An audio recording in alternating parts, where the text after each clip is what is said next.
Selamat siang pemirsa, saya Mega Delia akan menemani Anda pada hari ini selama 10 menit ke depan dalam Breaking News yang menyajikan info-info terkini dan aktual. Istana umumkan pasien nomor 76 positif kasus virus corona adalah dari jajaran Kementerian Kabinet Indonesia Maju. Menteri Sekretaris Negara Pak Tino mengumumkan pasien nomor 76 adalah Menteri Perhubungan Budi Karya Sumadi. Pengumuman ini atas izin keluarga Budi Karya yang kini sedang dirawat di RSPAD Gatot Subroto. Praktino mengumumkan kondisi Budi yang dirawat di RSPAD semakin membaik.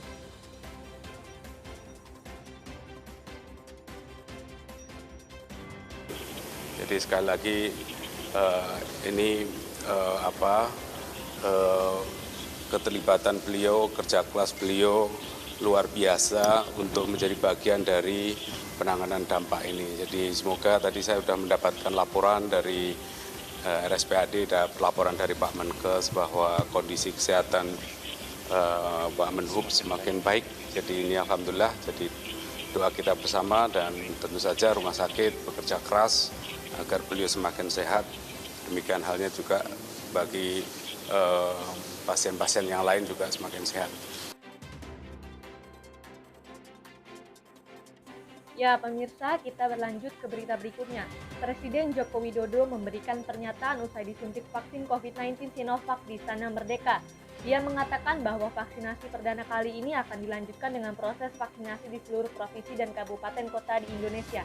Dia menjelaskan vaksin telah dinyatakan halal setelah mendapatkan izin penggunaan. Jokowi menyatakan vaksinasi merupakan upaya penting untuk memutus rantai penularan virus corona.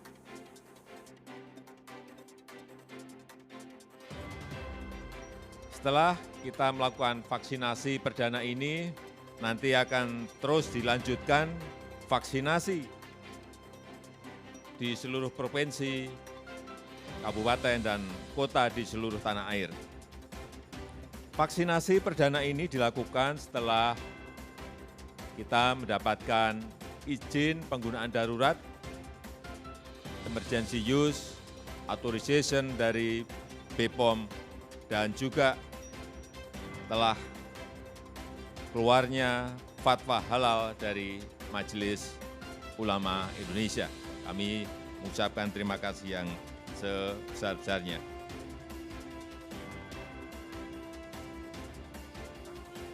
Presiden Joko Widodo menilai penolakan terhadap UU Cipta Kerja karena adanya disinformasi dan hoaks. Presiden pun meluruskan sejumlah isu yang berada di kalangan masyarakat mengenai UU tersebut. Dia memberikan contoh mengenai informasi penghapusan upah minimum provinsi, upah minimum kabupaten, dan upah minimum sektoran provinsi. Mengenai upah, kata Jokowi, juga ada yang menyebutkan dihitung per jam. Menurutnya ini juga tidak benar karena tidak ada perubahan dengan sistem yang sekarang.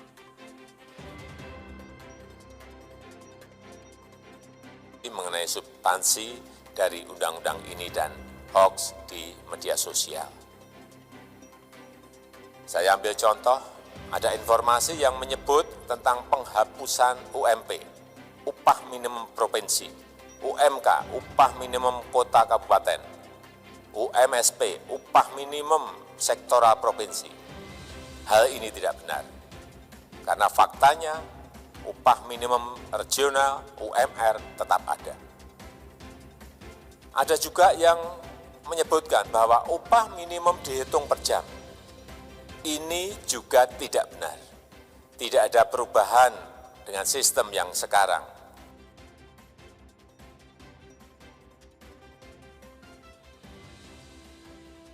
Jokowi sebut pertumbuhan ekonomi Indonesia kuartal kedua akan minus. Pada kuartal 1 tahun 2020, Indonesia masih mampu menumbuhkan ekonomi sebanyak 2,97%. Meski demikian, pada kuartal kedua, Presiden Jokowi menyebut pertumbuhan ekonomi Indonesia akan minus. Hal ini disampaikan saat memberikan pidato pada acara peluncuran program pemulihan ekonomi nasional di Istana Negara.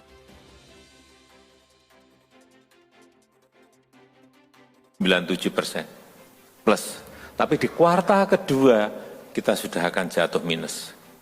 Kita harus ngomong apa adanya, bisa minus 4,3% sampai mungkin 5%.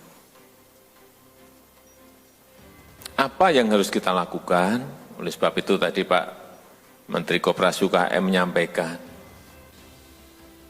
secepat-cepatnya, saya juga sudah perintah cepat berikan yang namanya relaksasi, berikan yang namanya restrukturisasi kepada UKM, kepada koperasi secepat-cepatnya.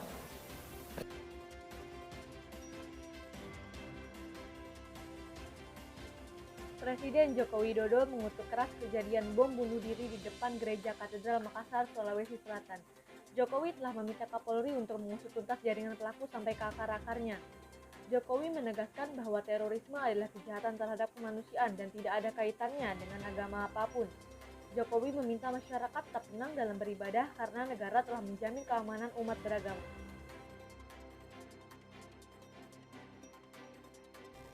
Terorisme adalah kejahatan terhadap kemanusiaan dan tidak ada kaitannya dengan agama apapun. Semua ajaran agama menolak terorisme apapun alasannya. Seluruh aparat negara tak akan membiarkan tindakan terorisme semacam ini, dan saya meminta masyarakat agar tetap tenang menjalankan ibadah karena negara menjamin keamanan umat beragama untuk beribadah tanpa rasa takut. Saya mengajak semua anggota masyarakat untuk bersama-sama memerangi terorisme, memerangi radikalisme yang bertentangan dengan nilai-nilai agama, nilai-nilai luhur kita sebagai bangsa yang menjunjung tinggi nilai-nilai ketuhanan dan menjunjung tinggi nilai-nilai kebinekaan. Untuk para korban yang luka-luka, kita mendoakan agar segera diberikan kesembuhan dan negara menjamin semua biaya pengobatan dan perawatan para korban.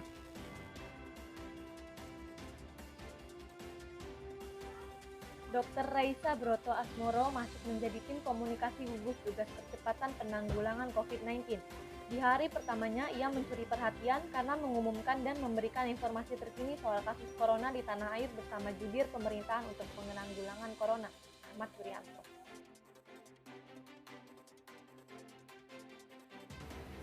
Hari ini jumlah kasus aktif mencapai 58.378. Terjadi kenaikan 582 kasus aktif dibandingkan kemarin.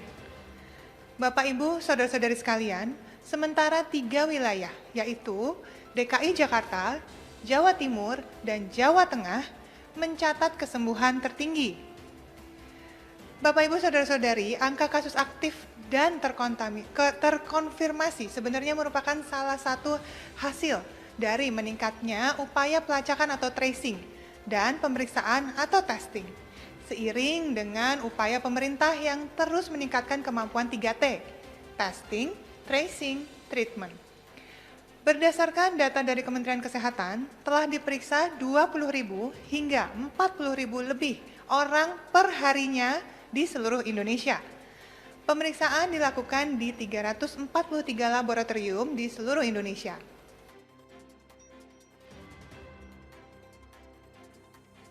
Kementerian Pendidikan dan Kebudayaan resmi meniadakan ujian nasional.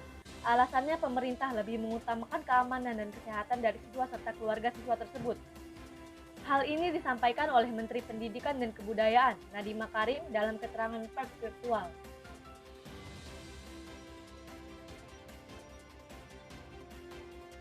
Alasan nomor 1 adalah prinsip dasar dari Kementerian Pendidikan dan Kebudayaan. Yang terpenting itu adalah keamanan dan kesehatan daripada siswa-siswa kita, dan tentunya juga keamanan keluarga mereka dan kakek neneknya siswa-siswa tersebut.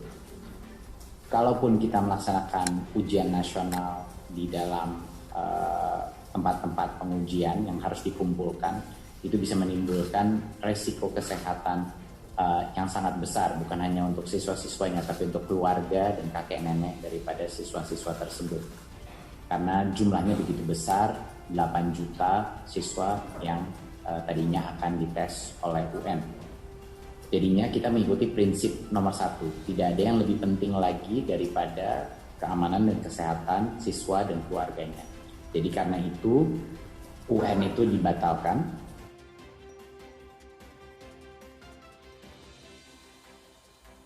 Sekian berita yang dapat kami sampaikan hari ini. Saya Mega Adelia, pembawa acara Breaking News yang ini mengucapkan terima kasih. Dan sampai jumpa pada waktu dan acara yang sama esok hari. Selamat siang, salam Breaking News.